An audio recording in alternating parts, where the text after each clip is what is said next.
Hello, bonjour, Annie, Ola. My name is Garrett Ryan, and I am with Artist Relations here at Fringe North this season. I'm very happy to be back here once again with the Fringe North podcast. We're going to be doing a whole bunch of these leading up to the festival, which is August 16th to 20th. Today, I am so happy to be joined by Maree Jozayy, performer, dancer. I don't what. How do you quantify yourself? Uh, in what sense? As an Like, artist, what do I yes. do? Yeah, would you call yourself a dancer primarily? Yeah, I would say I'm a pole dancer and I do floor work as well. So I basically the pole is my crutch, but yes, dancer. Amazing. Awesome. Well, this is the perfect segue into, I'd love for you to talk a little bit about what you'll be bringing to the festival this season. So I've been working on it a lot. I have a lot of ideas and a lot of things that I'm going to be working on. So House of Gore and I are partnering for Fringe After Dark. It's going to be an 18 plus event. So there's going to be some drag performances, some comedy performances, and then pole dance as well. So I will be bringing my portable pole, be setting it up. I have routines set up with different kind of things sprinkled in. So it's all a little bit different. Um, in total, I will either be doing 3 or 4 sets, and I am very, very excited, and I really, really hope that the turnout and the audience likes what I have in store. Yeah, just don't bring your kids. Yes. Yeah, I believe House of Gore is doing a family-friendly one earlier that day. So that would be the one to, Yes, to bring your kids to, not the Fringe After Dark performance necessarily. yes, and that'll be on August 19th from 10 p.m. to 12 a.m. Yes, exactly. It'll be our late night. I think it's the first time since I've been involved with the festival that we've done a Fringe After Dark type thing. I think it might be our first ever, but either way, I'm really looking forward to it. I'm very, I'm very super excited. happy it like the collaboration worked out. I say, but as far as I know, right, you and Ashley connected on our stream, and then kind of Yes. worked out your collaboration afterwards, eh? Yeah, so Ash and I bonded through the first live stream that we did, and I genuinely didn't know what to expect by any means in terms of what anybody else was doing. Right? Um, I'm sorry, I'm not sure if you can hear that. I'm gonna give it a moment. Oh, it's all Okay, good. it's gone. It Sorry, was it was a it's motorcycle. I don't know if you can hear it or not. Hopefully that gets cut I out didn't when hear you it. do. So we're Okay. no worries. Okay. Yeah, so Ash and I connected over the first live stream that we did, and I wasn't really sure what to expect from like anybody because I knew that I was going to be the only pole dancer. So I didn't know if I was going to be kind of um the odd one out, and not that that would be bad or wrong. I genuinely didn't know what to expect. So for people that don't know, I've only been living in Sault Ste. Marie for 2 years. I'm from Southern Ontario, so like this is kind of like a I love this place, but it is a new place. Mhm. So there's some differences, but yeah, Ash and I connected, and then we ended up forming a friendship. And then I went to some drag events hosted by either, I think it was hosted by Pride, and then they had performers through House of Gore performing at one of the drag events I went to, and then I think the second one was like the Pride prom. Um, yeah, so they had some performers and stuff there, and then I actually got to work with a local drag performer who wanted my help Oh, with their routine. So I was really, really flattered. Yeah, so it's been just super exciting. And then when we thought of the idea of partnering, I was so excited because I was like, this is perfect. This is like a perfect balance of what I do, what they do, and um, makes it a more vast and diverse show rather than one act going all the way through, which if I had been performing alone, that's what it would have been for me. Which is hard to keep things super interesting in that way, I think. Yeah, I think it'll be really it'll work really well structurally. And when we first met and talked about the idea of combining them, I was super excited by that. And I'm still very excited by it. It's going to be really cool. It's gonna be more of like an event that like come out to this night and see a whole array of different things versus like one slot and then the next slot. Exactly.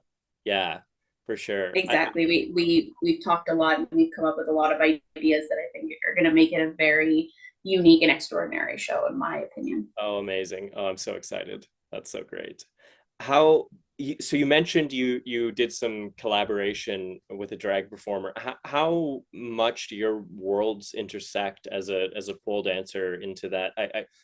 Are you under the, I guess, like burlesque umbrella of performance? Vaguely, I guess. I don't know what the Venn diagram looks like with the Yeah. community and Originally, I didn't think that there was an overlap. And I mean, the first component of it is that I am a lesbian. mm, So I am a part of the queer community regardless. So right. I'm familiar with drag, I'm familiar with drag performers, and I'm also familiar like with gender bending, Yeah. which I have always had an interest in. Um, Pole, it it's honestly very popular with a lot of queer people, but it's very much like, how would I word it? The overlap, I think, comes from more of a personal component of me being like a lesbian and Right. like being a part of the queer community. And then I think that that overlap comes together where there is sexual connotation. There's innuendo, there's suggestion. Um, and I think with myself specifically as a performer, I consider myself a tongue in cheek performer. So you will see sexy stuff. You will have like when I perform, I'm there to, I'm going to shake my booty. I'm going to do what I got to do. But a lot of times there's just a little twinge of like something quirky or kind of like Yeah. silly or whatever. And I think drag has that. And when Ash and I were kind of talking more privately, we had found that that balance of sexy and fun and funny and all that stuff coming together creates an odd harmony. And I had actually found out that like someone I know down south who's teaching me currently with pole, um, she has partnered with drag houses as well. I didn't know that that was a thing. So apparently it is. And I've just found myself in a very fortunate situation. Yeah, yeah, that's fair. So I was gonna say it seems like more of a personal overlap, but it looks like something other people are dabbling with as well, that kind of relationship. I didn't make that connection either when we first like went on the live stream and started chatting, but once we started kind of getting into the art forms, it felt like it meshed really well.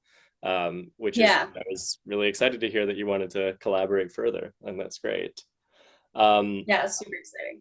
yeah, I feel like it all kind of fits in the same bubble of like alternative performance. Like I feel the same way with the work that I do in like independent theater, like very kind of underground type alternative counterculture type stuff. It all fits in that niche.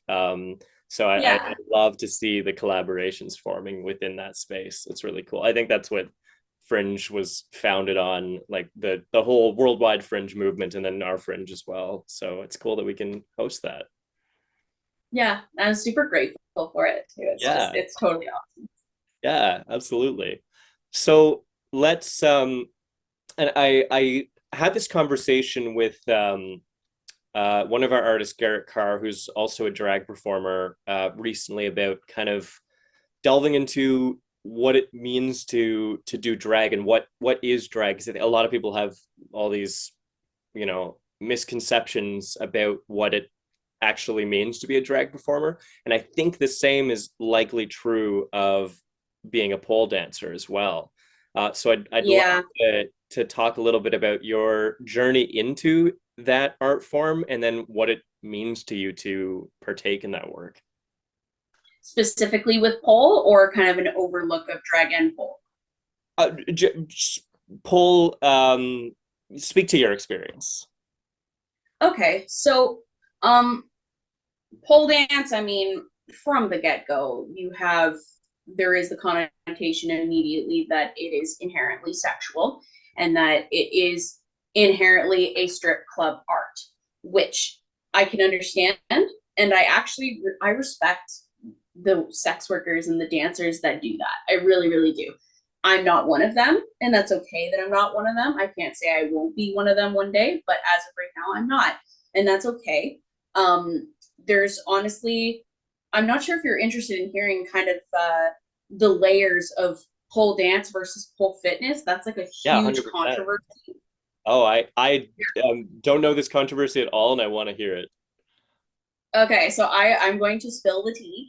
I hope that nobody comes after me, and I purely speak as someone that is obviously not a sex worker, but he knows a lot of sex workers and is close with sex workers and dancers and um yeah, so for myself personally, I am not a sex worker, I am not a stripper, but the art form of pole that I've taken is very sexual. Mm. So what I do, there's different categories, and some of the categories are the terms are kind of up in the air. Like people do want to change terms because they can be considered offensive. For example, the term exotic. So exotic is it's with heels, it's sexy, it kind of takes from stripper culture. Um, and then that has created its own controversy. But where the main issues lie is that people that don't strip or don't do sex work get labeled, or I would even go so far as using the term harassment because I have dealt with that as well, by just the assumption that we are doing that. So there's almost the term that you use as well, counterculture. There's almost that counterculture in the same way of there's a group of pole dancers that don't want to be associated with it at all. And I think there's a lot to do with stigma. So they call themselves pole fitness. So they do pole fit. It's pole fitness, not pole dance. Um, and that's them trying to separate themselves from the sex work community. Mm. So that's become a huge controversy in the last couple of years, actually probably since before I got into the scene, which was 2018. But it is very prevalent. You see a lot of conflict at competitions, and I can totally understand, right? Because if you are a sex worker and a stripper and you are doing that, the stigma that someone like me would get, which is, not an accurate assumption, would be possibly accurate for someone else. Mm. And then that goes into its own problematic cycle. Right. Um, so as someone that doesn't strip or doesn't do sex work, I also acknowledge my privilege as someone that can do the sport, and be safe from some of the stigma and some of the attacks that those sex workers would do. But myself alone, I feel like, and I hope that in my private life this doesn't come to bite me in the butt, but I am open to doing something like stripping. That opportunity is not here, and that opportunity is it's a little bit crooked for someone like me, because if I what people don't often talk about is the safety of sex workers and strippers. So the only reason I have not joined the scene is a safety reason, is because I don't feel like I can guarantee my safety. So I think that that is something else that people don't take into consideration, um, because otherwise you're not really making money off of the sport or the dance. This event is my first time making $1 off of pole, Amazing. a single dollar. Not amazing Because that you haven't done it before, but I'm glad that we're able to pay you for your work. Thank you. Yeah. And it means a lot. And obviously I'm not doing it for the money, but that is a huge benefit. And it does feel incredibly validating after dropping thousands and thousands of dollars into a sport, Mm-hmm. and into my competitions and stuff. And then even just a pair of shoes. Like The ones that I have next to me, these are cheap. These are only 100, 150, and I painted them myself. It looks But so I have cool. a $300 pair. Yeah. So if you're not making a dollar and you're dropping $300 on a pair of heels, Mhm. um, you're in the red immediately. Yeah. Yeah. So that is a little bit of a tangent, but it's a very complicated world that I feel like not a lot of people are privy to the knowledge of, and it's I'm honestly grateful to be a part of the quote unquote pole fitness community, even though I don't subscribe to that, Mhm. and being a part of like a more sexual, more expression based, like sexually driven, expression based form of art as well. I'm very grateful to kind of be in that overlap, and also that competitions have they have loosened their rules. I'm not sure if I've mentioned it to you before, but there's something called, like, I call it the butt rule. But when I started pole dance, they used to have it was like the gluteal cleft rule. So they had like a diagram of how small your bottoms could be. Mm. And it was like if they pass like this angle and go like here, you would get like disqualified or get point stocked. It was like super serious. Huh. So now those rules have laxed. We can have our total butt cheeks out. It's as long as your genitals and your anus and your nipples are covered. It's basically free game, which is awesome because that's part of the progress, Hmm. if you know what I mean. Yeah, for sure. So it's not is there's not necessarily as like fine of a line between the people in the like competitive world versus the sex workers. Like, there's some overlap, right? From what I understand. Yes, there is overlap, and I've met there's a couple of people that I've met at competitions that are sex workers Mhm. and are proud sex workers as Yeah. well, and I do nothing but support them. I just because it is a different approach to the art, similar to, and again, I'm not a fan of the term, but it's called male pole. So those who identify as men doing pole, that is also a completely different art form. It's just you really kind of get like a boiling pot of a bunch of different people. But yeah, no, like there's sex workers that go to those competitions Yeah. too, and they just kill it and they do awesome. Um, Very cool. yeah, I just Unfortunate I then just that love it. there's such a division that is trying to be kind of wedged in there if there are people that are situating themselves in both worlds. Yeah. Yeah, and again, I can understand because there has been a lot of pushback from the sex work community to people like myself, who I've actually been involved in a little bit of I'm not proud of it, right? Like I did my part in terms of trying to make sense to that person that I was not trying to harm them, but I got involved in a little bit of a controversy at one point. Mm. And there was a sex worker that felt really targeted um by myself and other dancers for doing the overlap Right. because we weren't dealing with the negative parts that they were dealing with. So to them, it felt like appropriation, and like I totally respected that and I understood that, and like my intention was never to do that, and I don't think the intention of people that do similar stuff to me is to do that, but um it's a real true thing that is happening, and I don't think people talk about it enough. Yeah. Yeah, thank you for sharing that. It's a totally separate world that it's very interesting to hear about the things going on. It seems like there's progress happening, which sounds positive. Yes. Yeah, that's good. Um, so how did you get involved initially In pole. in pole? Yeah. What was your foot in the door, so to speak? So it's a little bit of a sad story. I'm not trying to, garner tears. I don't want tears. I don't want sympathy.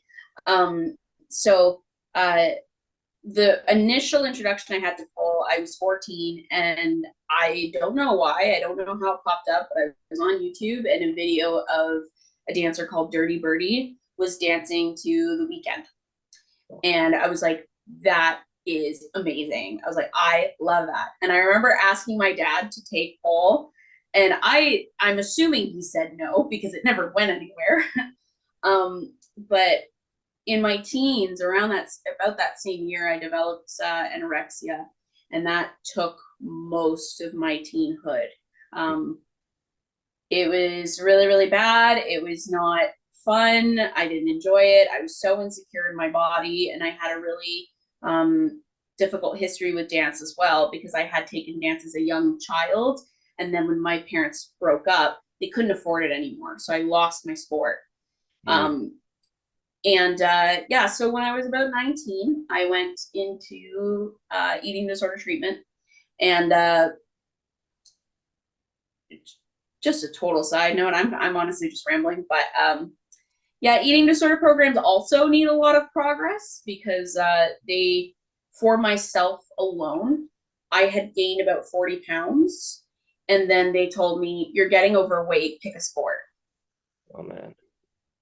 That was the way that they spoke to me. So Yeah, I there's was like, a lot of not it's not a yeah, there's a lot of progress that needs to be made. I know other people who have been through treatment, and it's yeah, I've heard a lot of similar. And I'm grateful that I got to go to treatment, because I am better now than I was. And yeah, so I was like, you know what? There's no other sport I want to do than pole. I wanted to rollerblade, but I rollerbladed a lot through my eating disorder. So I was like, the second one was pole. So I signed up to a class, and my first class was the first time I saw my body since I gained all that weight. I ended up crying in that class, but I kept going back. Good. I never stopped going, and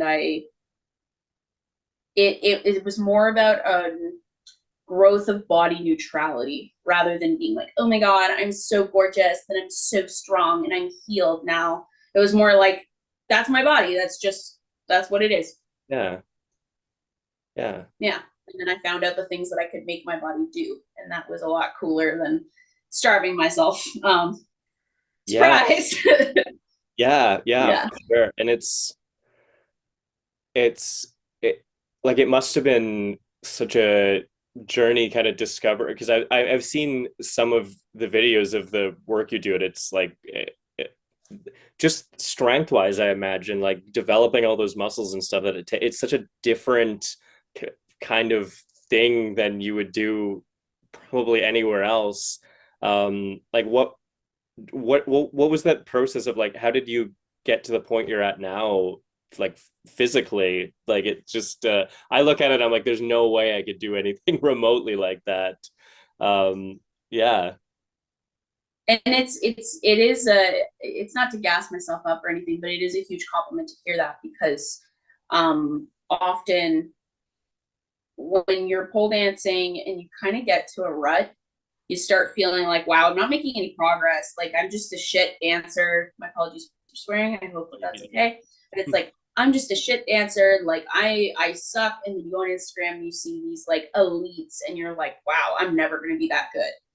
And then you kind of look back and you're like, wow, okay, I was like a little like a deer with broken legs back when I started. And now I'm like where I'm at. And I tried to look at it that way. But for me, the progress, I started dancing at a studio called Rock and Pole. And one of the big benefits that they had in Barrie was they had 16-foot high poles.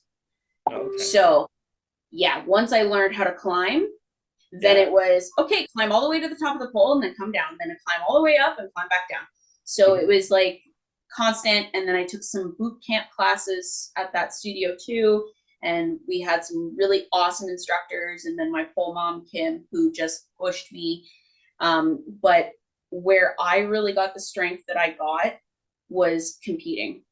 Right. So prior to taking on a full competition, I was doing something called showcase. So it's at a competition, but you're not getting a scorecard. So I did that.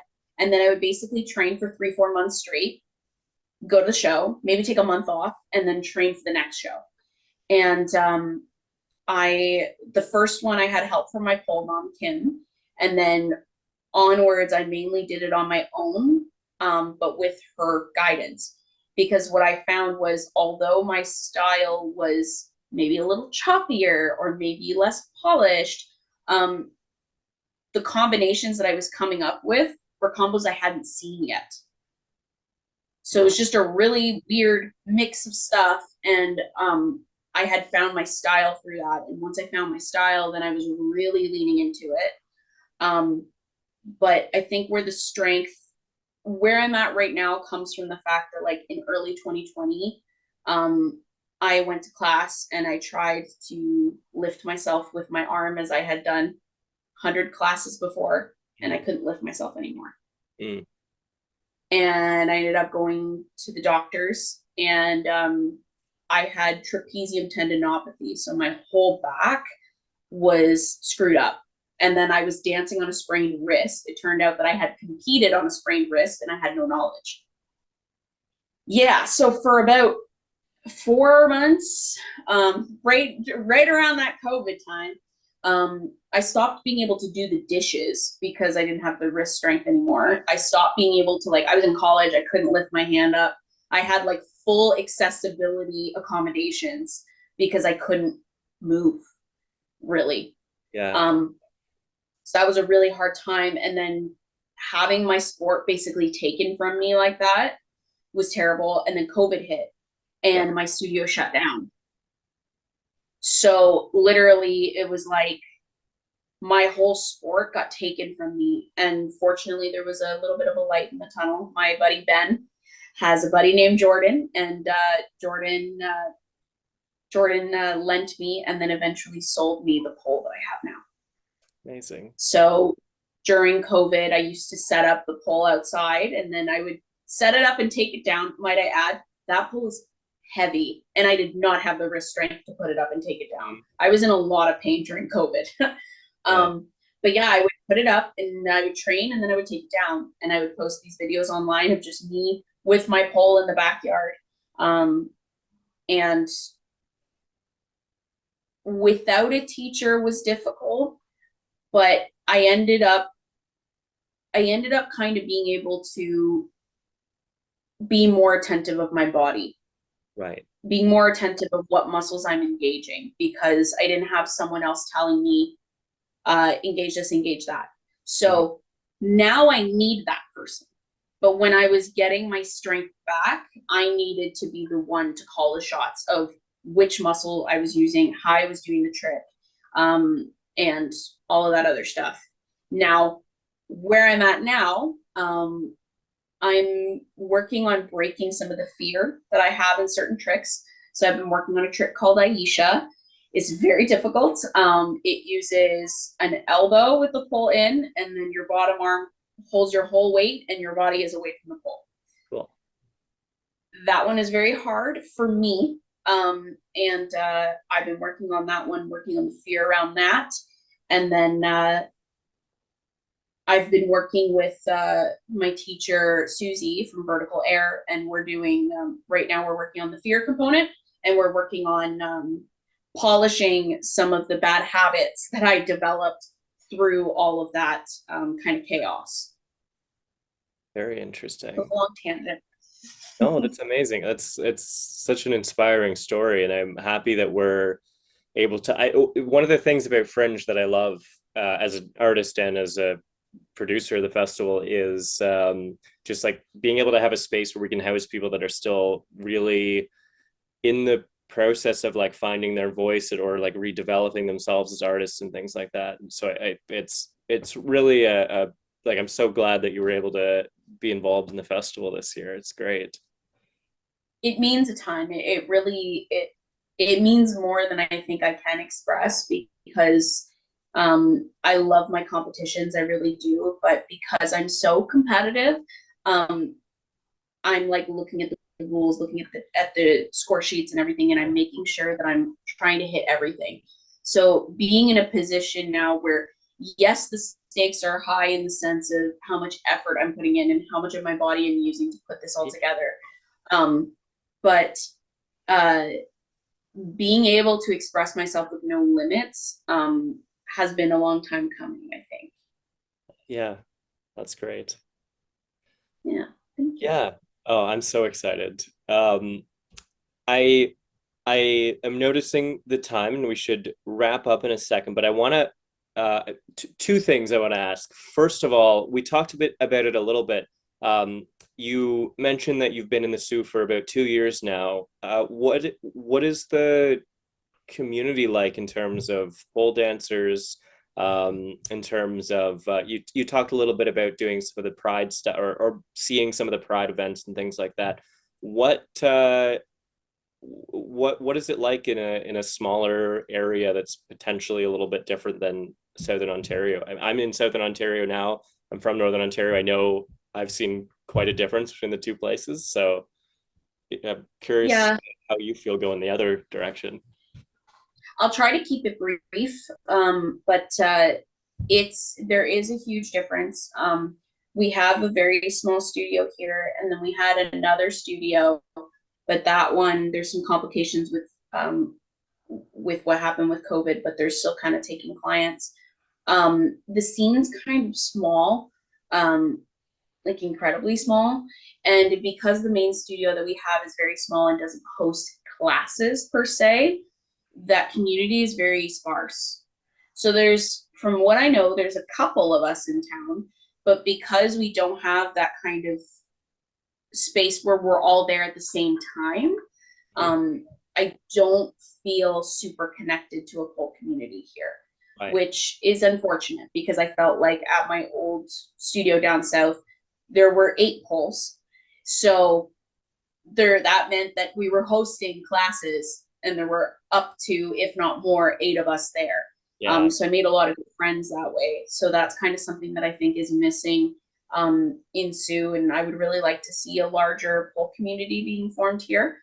Um, so this is also a great opportunity for me to kind of connect with people and let people know about the sport and let people know about what I do and what that community means to me, because I think that that community isn't it's not being acknowledged, I think, the way that it could be. Um, yeah, so that would be like kind of that change there. Mhm. Yeah, I hope that either people that you may have not interacted with before are able to come to the show, or people that maybe can be inspired like you were to pick up the sport. I think that would be amazing. Um, Yeah. and on that note, I wanted to end with saying, or giving you an opportunity to say to people why should they, what's the kind of the quick pitch for why they should come to Fringe After Dark, potentially at people that would be maybe outside of the target demographic, like someone who's never gone to anything like this before. What's the draw for them to come in? My funny answer is my butt will be on display. That's kind of what I've been saying to my friends. I'm like, listen, y'all be telling me that my butt's really nice on Instagram. So if you want to see it in person, come to the show. It'll be there.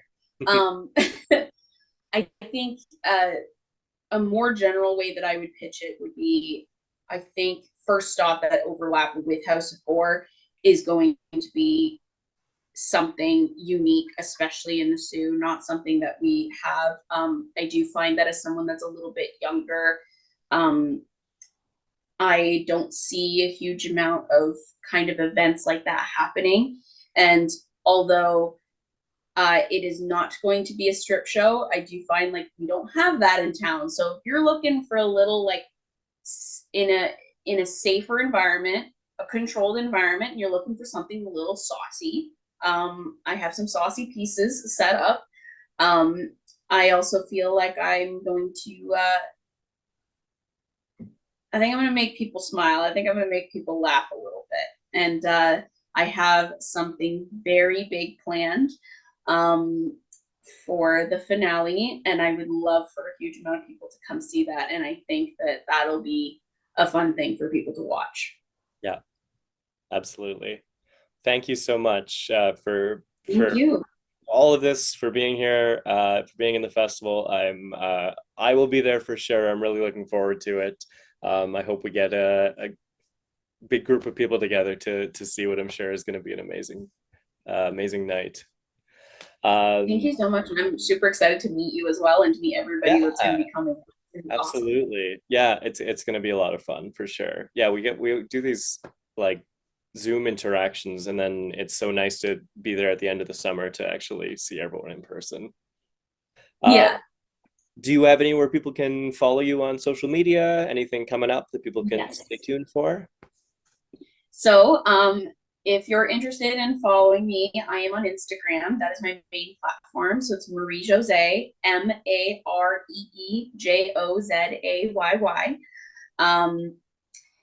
So you can follow me there.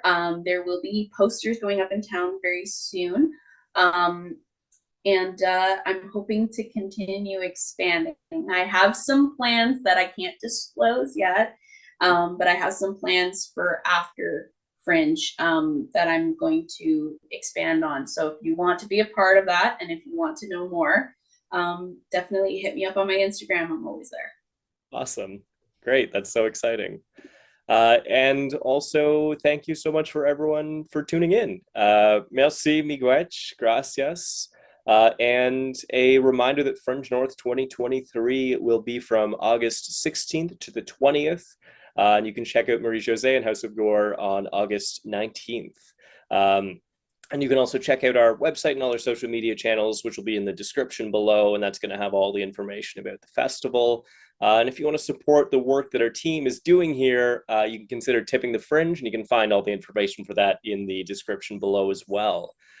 Tickets for the festival are going on sale August 1st, but I believe there's going to be some pre-sale tickets going on, at least with House of Gore, which you would be linked into anyway. So stay tuned to your social media and House of Gore for that. Uh, and I will see everyone tuning in on the next one. Thank you so much. Thank you.